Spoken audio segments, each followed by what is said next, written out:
élargir le bureau. Et ils ont proposé d'autres postes. La question était maintenant, au niveau de l'AG, surtout avec l'appui de nos spécialistes, que ces bureaux-là, ces postes qui sont élargis, doivent figurer là, ou bien, comme dans les récépissés, indiquer les postes clés et mettre en place maintenant un bureau complet. Donc c'était la question. Parce que, voilà, pour les besoins peut-être de documents juridiques, on laisse président, vice-président, secrétaire et le financier au niveau des statuts, et que le bureau, quand on monte, on met un bureau élargi. Par exemple, prenons l'exemple de la promotion du sport féminin.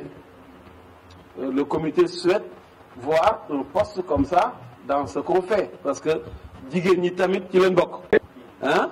Donc te statut bi andiwul loolu, laaj bi moo doon ak sunu kilifa yi fi toog, ndax poste yooyu ñun ñu proposé, comité bi proposé, dañ koy dugal ci statut bi ba mu jeex, wala dañuy bàyyi lii nga xam ne statut bi moom la wax muy poste yi nga xam ni boo ko seetloo mooy génn ci récépissé en général, ñu bàyyi ko ci te ñu ci wet gi ñu monter suñu bureau bu gudd. loolu benn laaj la boo xam ne peut-être ci AG bi la dem ak proposition bi nga xam moom comité bi dañu moom nañu defar bureau bu yaatu.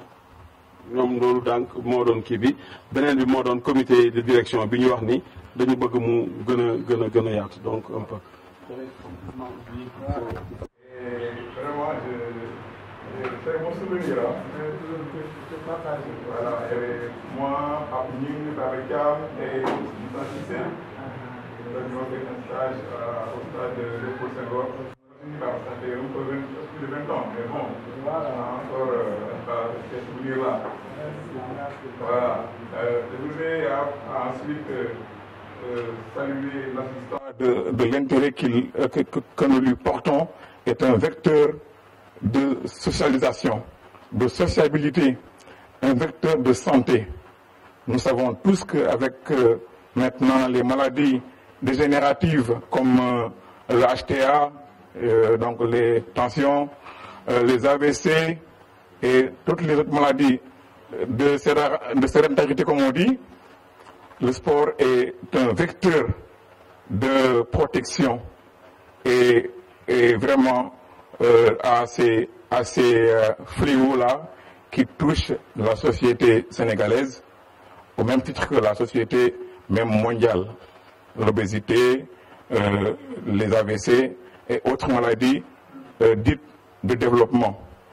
Et donc le sport est aujourd'hui vraiment le bienvenu pour être un vecteur en tout cas de défense contre ces maladies-là. C'est aussi un vecteur d'inclusion sociale pour la personne handicapée qui va sans doute se sentir intégrée à la société via cette pratique physique et sportive qui pour moi est un élément intégrateur, essentiel, intégrateur d'inclusion dans la société. C'est comme si c'est un catalyseur pour une personne handicapée qui est censé être quelqu'un de sédentaire par un peu l'obstacle du handicap. Et on lui prête souvent aussi, comme on dit, l'appellation personne à mobilité réduite.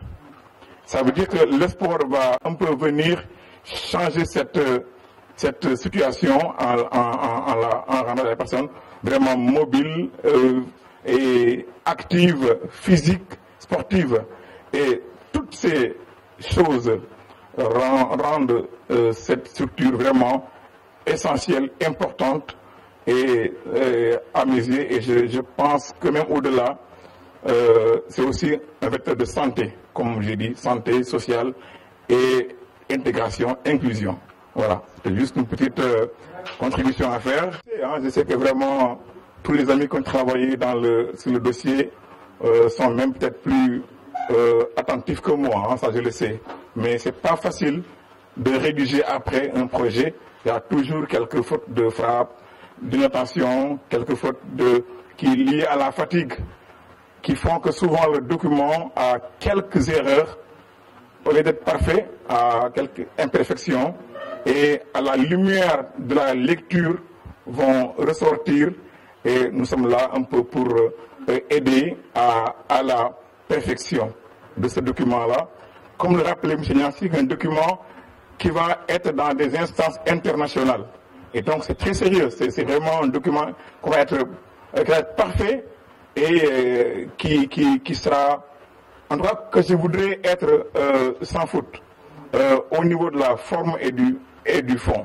Alors pour le fond, je me souviens du discours de M. Lo qui nous a parlé de fédération. Alors, je ne sais pas si c'est moi qui n'a pas compris ou c'est l'appellation section. Je n'arrive pas à comprendre pourquoi section alors qu'on parle de fédération. Première remarque. Alors, deuxième remarque, c'est à l'intention de mon ami Ndiaye, l'homme de Saint-Louis, comme je l'appelle souvent, l'homme de Saint-Louis. Voilà. Alors, il y a souvent il dit souvent sport visuel. Je ne sais pas s'il saute déficient, mais le sport visuel, pour moi, c'est une appellation un peu erronée, parce que ça ne va pas dire grand-chose. Je ne sais pas si c'est dans le document, c'est marqué ainsi, ou bien c'est lui qui oublie par économie de le dire, mais il faudra peut-être voir le sport pour déficient visuel. Il y a plusieurs passages où il a lu sport visuel. Voilà, donc c'est une remarque que j'ai faite. Hein? Alors, autre chose, il y a... Alors, moi, je suis un peu un maniaque du français bien écrit. Je suis un maniaque. Alors, là où il y a marqué non-paiement des cotisations, et à la suite, j'ai oublié la phrase, mais à la fin, il dit... Là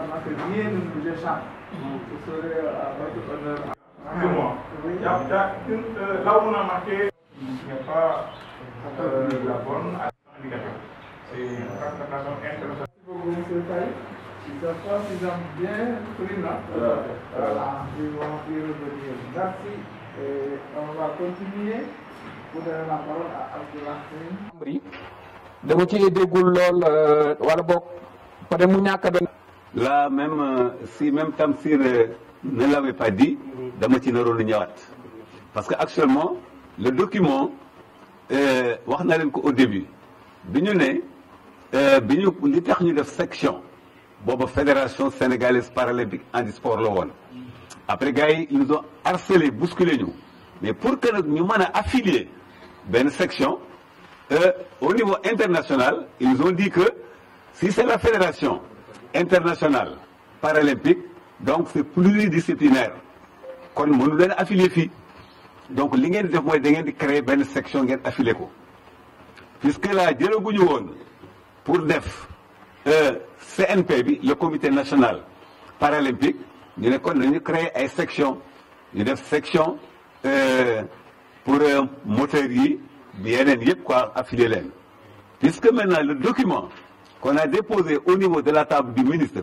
c'est pour un CNP un comité national paralympique sportif sénégalais donc automatiquement dénomination bi changé leen ko dañ koy changé waaw léegi mu mettez parce que au niveau international il parle de fédération il parle d'organisation nationale bon par exemple il dit organisation nationale des sports pour les personnes tel mais là donc nous on va prendre parce que la fédération c'est la fédération internationale des sports pour déficients visuels mooy IPSA et dans ce cas maintenant nous pouvons avoir mais au niveau international ils disent que les membres de l'ICP sont les organisations nationales.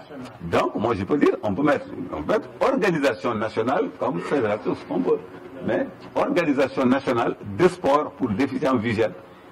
Moi, c'est possible. C'est possible. Donc, il faut complètement changer.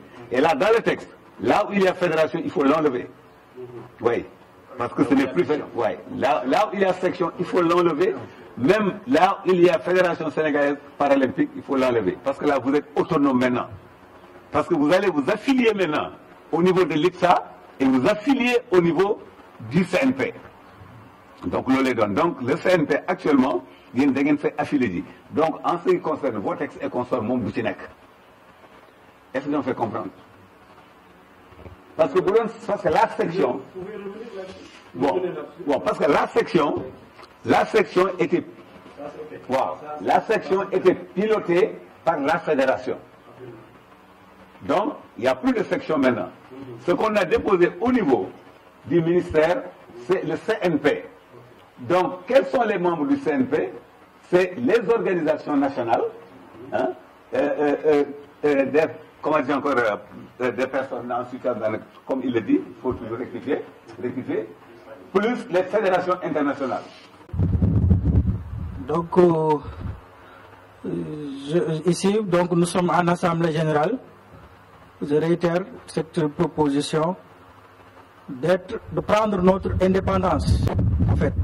Parce que, si vous avez dit que l'école bi tur bi lekk ko ñu ñëpp fii lañ nekk xam nañu réalité terrain bi.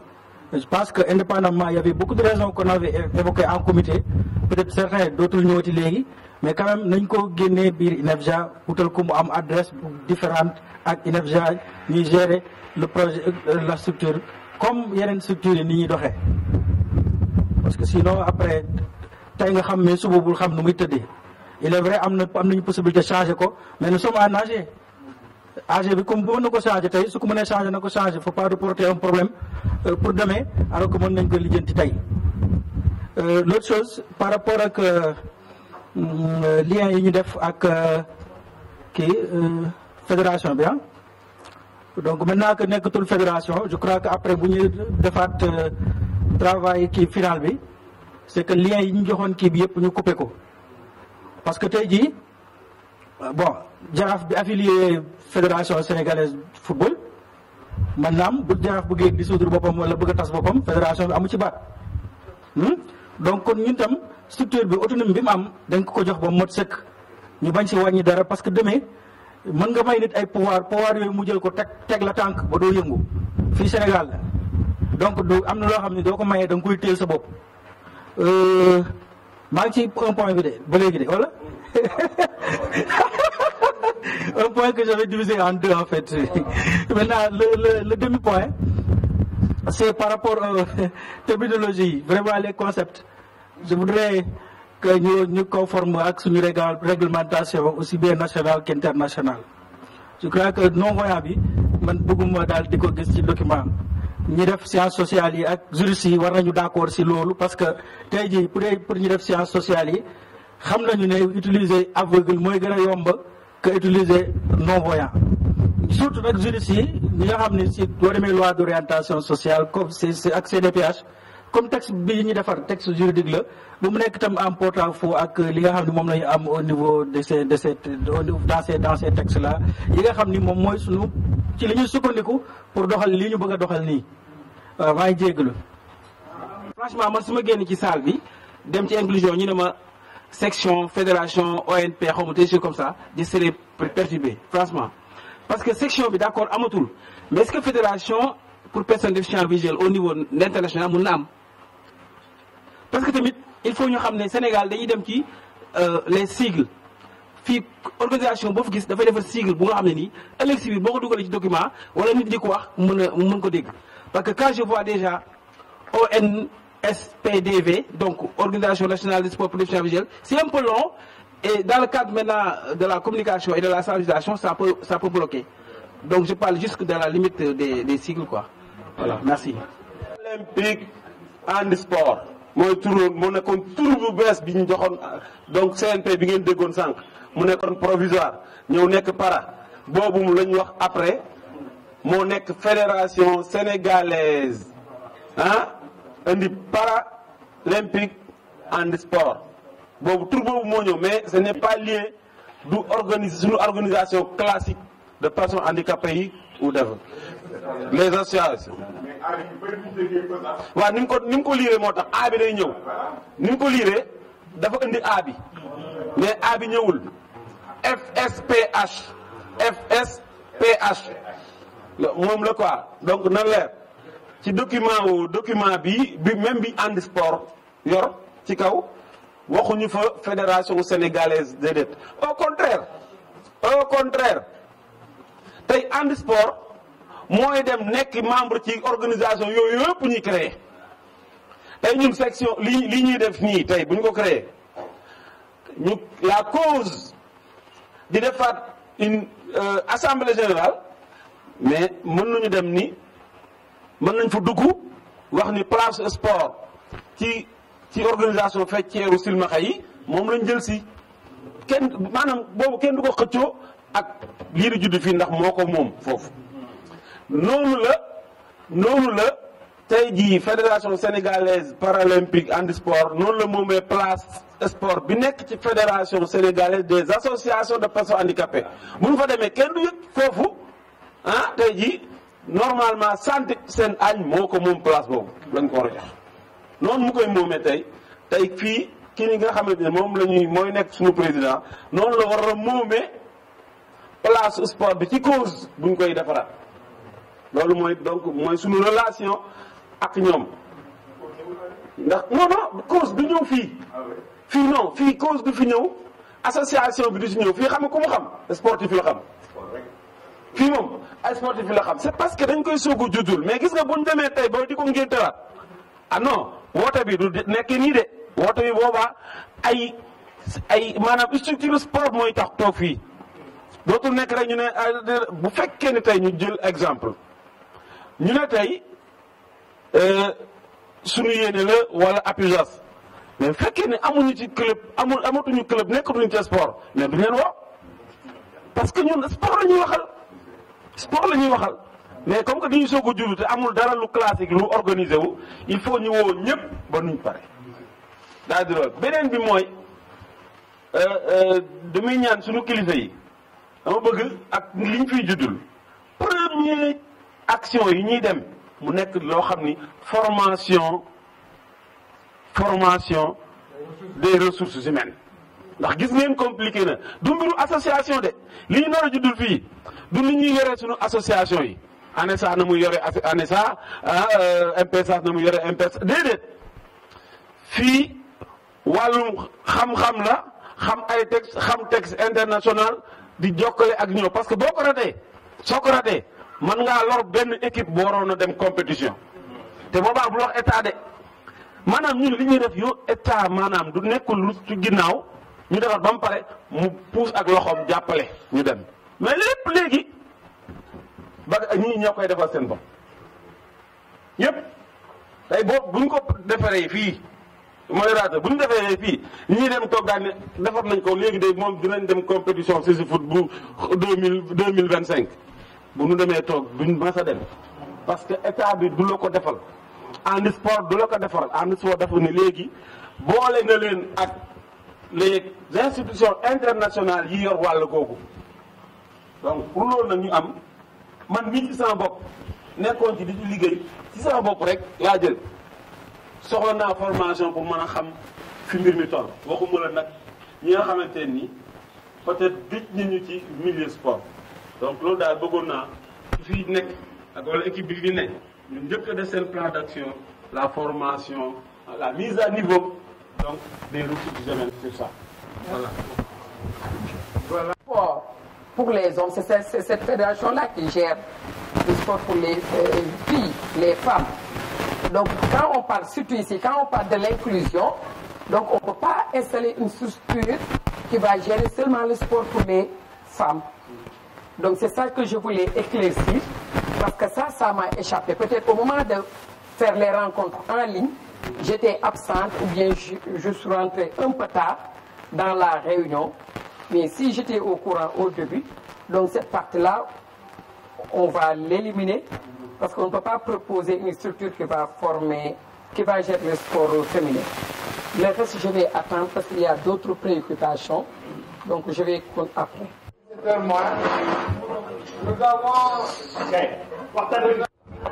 Et merci beaucoup pour ces félicitations-là. Depuis ce matin, je cours de gauche à droite entre la formation du basketball qui devait clôturer un stage de formation de premier degré et mon tournoi de tir également. Donc je suis vraiment désolée de venir ainsi avec cette tenue qui n'est pas vraiment appropriée à cette cérémonie. Mais il fallait que je vienne. Il fallait que je vienne. Parce que M. Dia a insisté, il fallait que je vienne. Et je devais normalement passer la journée avec vous. Je suis vraiment désolée de n'avoir pas pu honorer cet engagement-là. Et je vous remercie pour votre invitation. Je vois que c'est pas la première fois. Marie-Pierre également, celle que j'ai remplacée, avait l'habitude de venir également.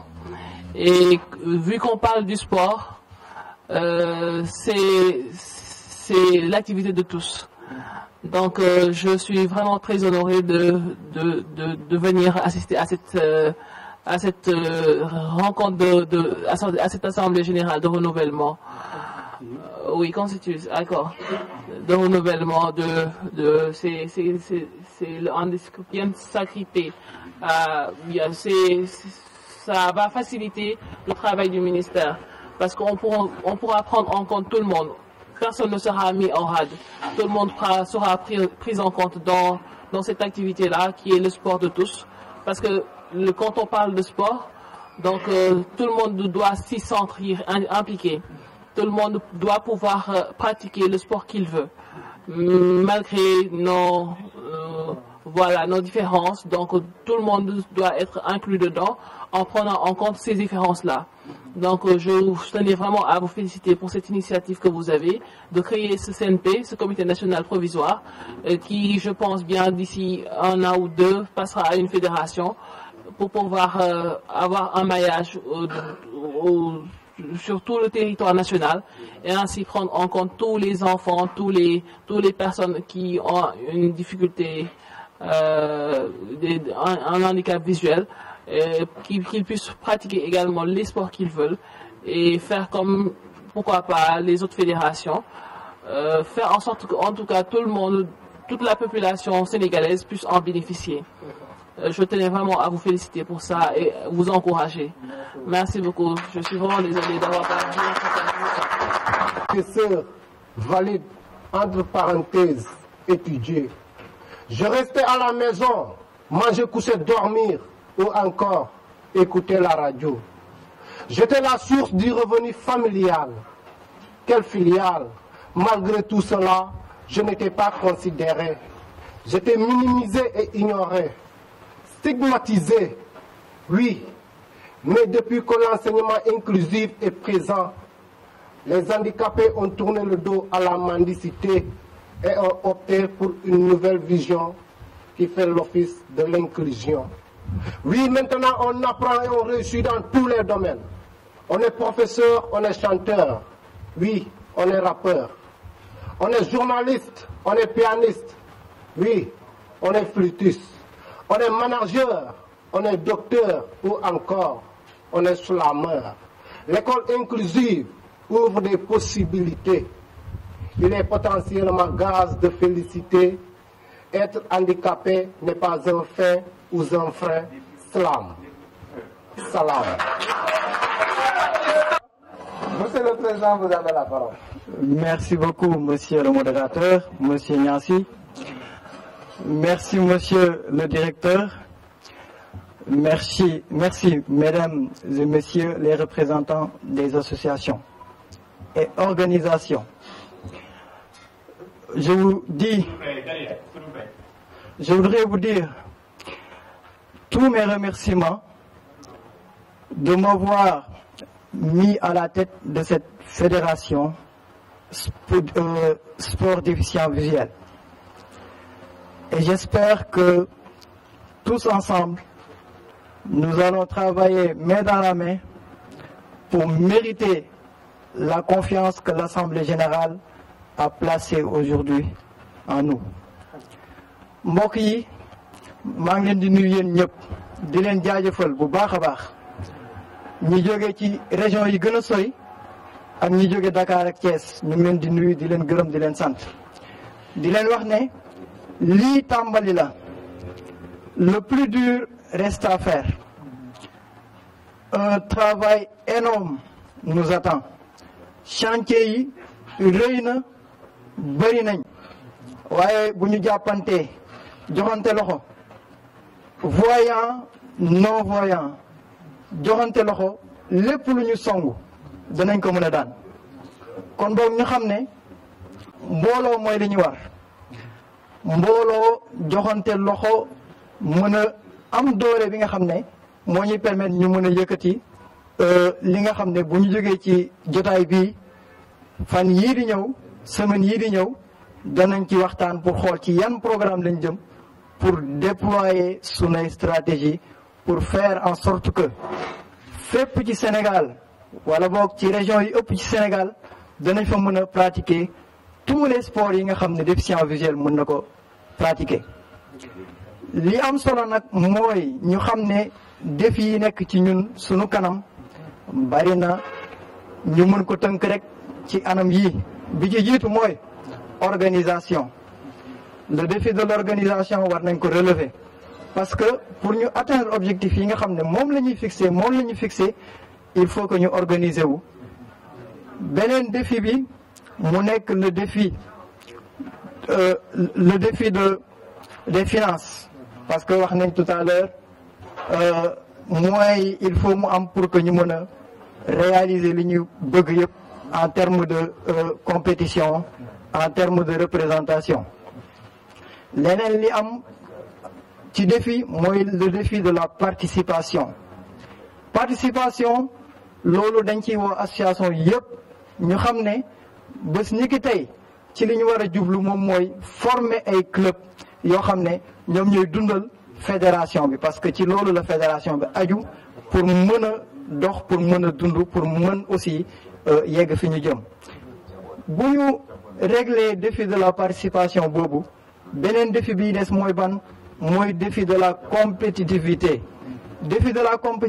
noonu boobu nag bu ma leen waxee ne tey jii nii rek am na 3 Sénégalais yoo xam ne ñu ngi équipe de France ça veut dire que ne potentiel bi mu ngi fii bu fi potentiel bi nekkee nag li tax ñu mën a yegg si ci objectif yooyu moom mooy ñu former bu baax ñuy pratiquer ñu mën a am technicité bi am vitesse bi am itam physique bi pour mën a rivaliser avec les nations yi nga xam ne ñoom ñooy participer ci les compétitions internationales kon boog liggéey bi ñuy xaar bu rëy la ñu ciy woo ñëpp nag di wax lépp lu waay mën ak lu mu mënul na ko def ngir sunu fédération bi am doole ji mu war a am ngir aussi ñu mën a déployer sunu ay activités un peu partout au Sénégal je vous remercie.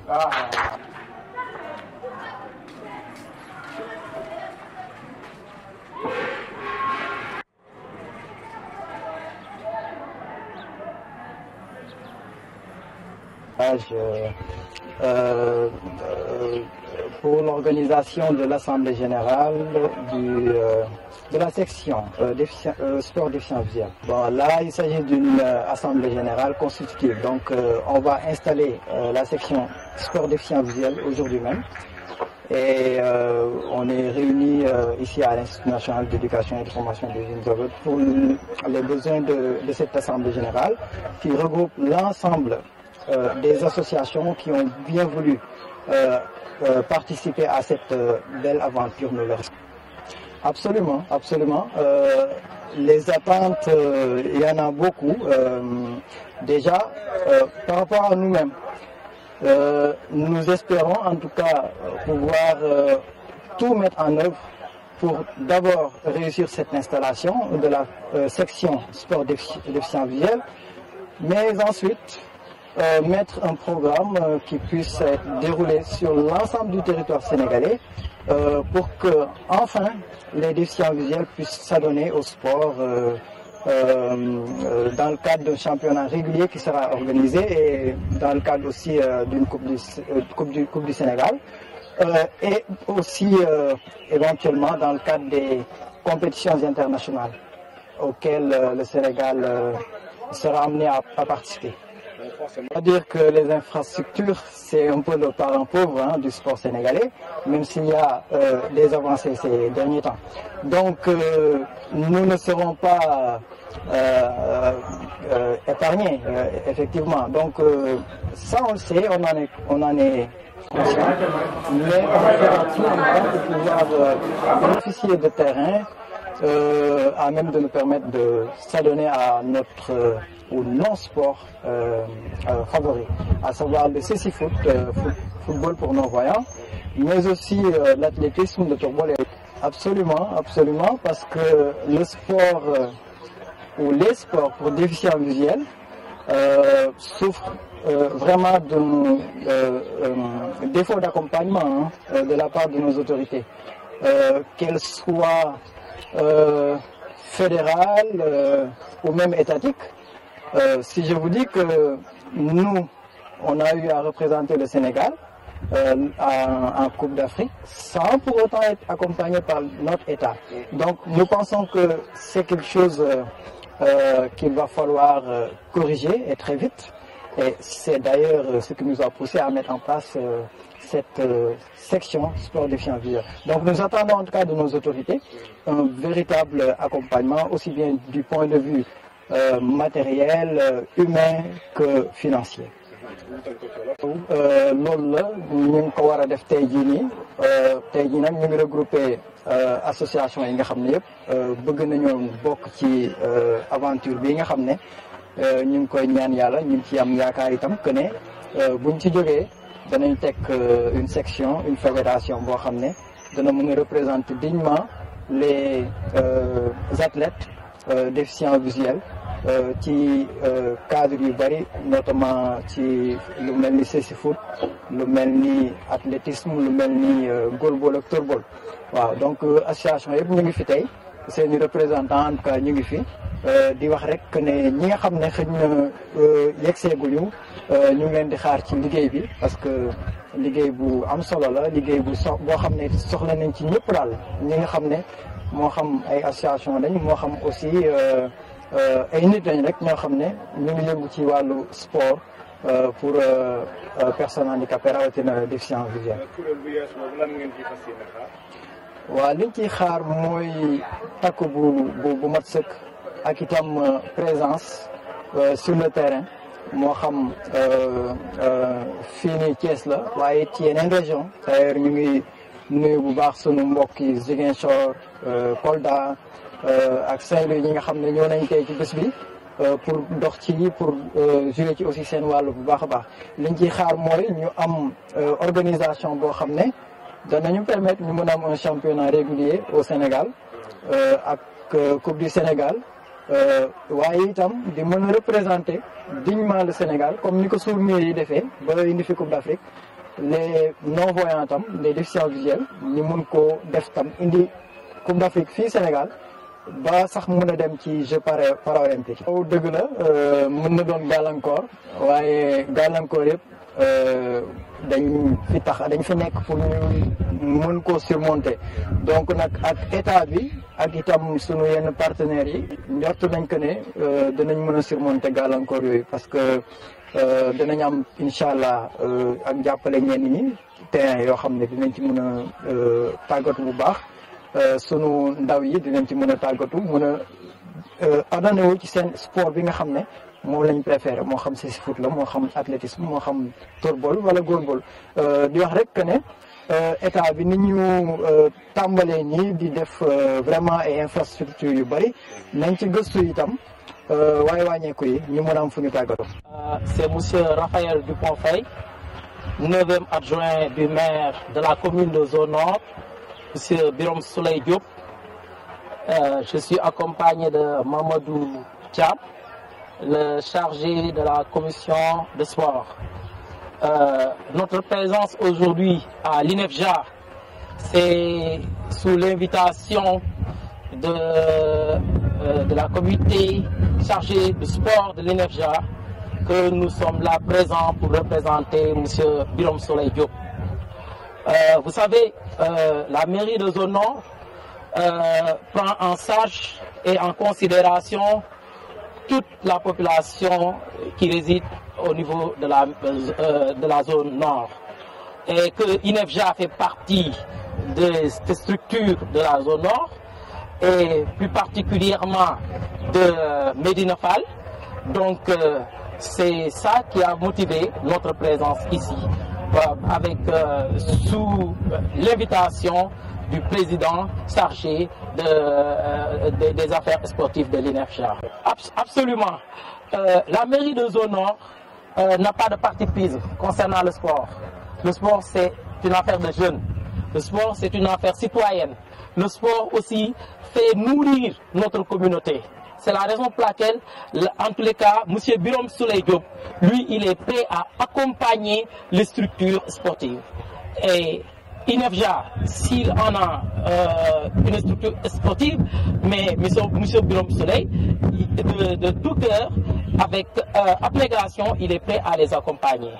Waaw ñu ngi sant Yàlla di sant waa INEFJA ñi nga xamante ne ñoom ñoo ñu invité di leen vraiment ndokkeel ci bés bi ndax ñoom ñu ne dañoo bëgg ñi nga xamante ne dañuy vivre ci situation d'handicap visuel ñu jël leen en charge ci conférence comment on appelle ça fédération sportive looloo waral ñun suñu teewaay fii parce que ñoom gis nañu ne mën nañu am nañu ay xale yoo xam ne ñoo ngi leen di tàggat ci ay jongante maanaam ci sport bëggoon nañu ñoom ñu gën a siwal loolu gën ko fësal ci ñi nga xamante ne ñoom ñooy vivre handicap situation de handicap visuel looloo waral ñun suñu teewaay fii ñu ñëw représenter monsieur Birom Souley Diop mu nekk monsieur le maire boo xamante ne moom lépp loo xamante ne dafay toucher population bi rawatina ndaw ñi moom dafa ci bëgg indi toucham daf ci bëgg indi participation moo tax mu nañu tey dama am ngant ndax xam nañu 4 avril bii ñoo ngi koy waajal moom looloo waral mu nañu na ngeen dem représenter ñu man monsieur Raphaël Dupont Faye nekk 9e adjoint du maire ànd ci ak sama frère Mamadou Thiam bi nga xamante ne moo yore commission sportive ñu ñëw teewal ko fii waaw mais ñu ngi rafetlu waaw bu baax a baax fas yéene nañu taxaw gunge leen ci anam yi yëpp ndax sport wax naa ko sànq sport mooy dundal environnement sport mooy dundal suñu jeunesse sport moom mooy dundal te aussi di indi koom-koom ci suñu zone nord moo tax lépp li nga xamante ne monsieur le maire nee na mën na ko ci def ci sport bi ci wàllum ndaw ñi. Merci beaucoup. Je m'appelle Mamsane Sow, je suis la chef de service régional des sports de Thiès. Voilà, vous êtes invité en tant que délégué du compte. Vous devez représenter le sport pour cette assemblée organisée au niveau de l'État. Quels sont les sentiers? En tout cas, je suis très heureuse d'avoir été invitée aujourd'hui pour avoir de visu ce qui est en train de se préparer. La préparation du comité national provisoire pour la prise en compte des handicapés visuels. Donc c'est une très bonne initiative que je devais féliciter et encourager également. Donner ma contribution par rapport à la rédaction de ce document qui sera présenté au ministère des Sports et venir également en tant qu'invité représenter le gouvernement tout simplement. Je suis très heureuse d'être là aujourd'hui et je félicite le comité qui a mis en place, qui est en train de travailler pour la mise en place de ce comité national provisoire.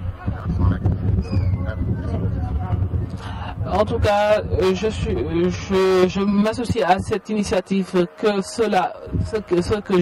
ce que je suis venu répondre à leur invitation, dans la mesure où ils essaient d'organiser la chose.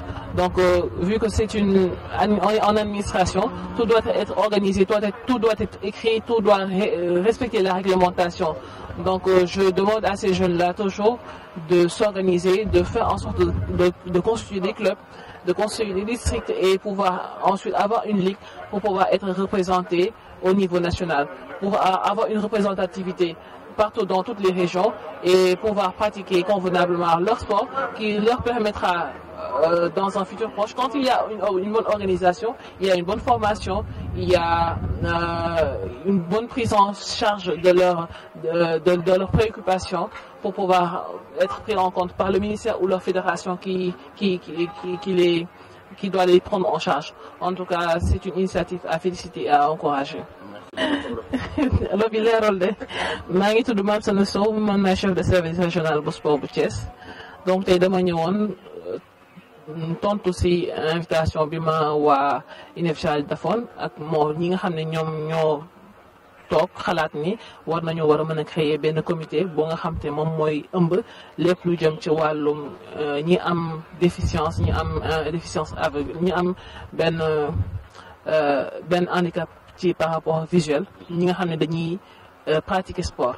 Donc loolu laa ñëwoon teew si tey jii nii pour féliciter leen ak encourager leen par rapport ak comité boobu noonu ñu xam ne moom la ñuy ñëw pour organiser ko pour mu ne comité national provisoire pour après nekk ji fédération mën a jël en compte lépp li nga xam ne moom mooy ñi jëm ci wàllu handicap visuel yooyu noonu pour ñi nga xam ne dañuy tàggat seen yaram. Thiès moom dafa nekk ville boo xamante ne dafa mës a bëgg sport lépp lu jëm ci wàllum sport discipline yëpp presque yi nga xam ne am nañ au niveau de Dakar am nañ Thiès donc li nga xam ne rek moom moo des moom mooy organisation bien que organisation bi yàgg naa am.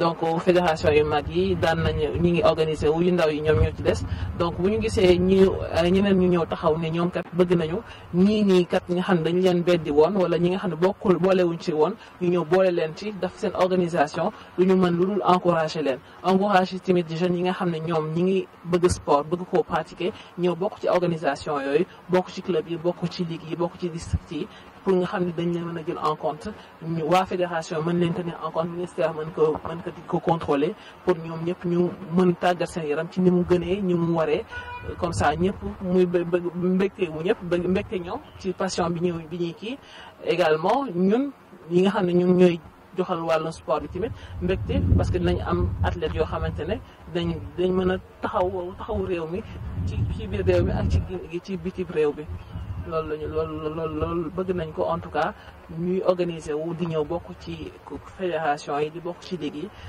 pour ñu mën leen taxaw bu baax ci li nga xam ne moom lañu bëgg mooy seen passion mooy sport bu lépp discipline bu mu mën ci doon. Merci beaucoup.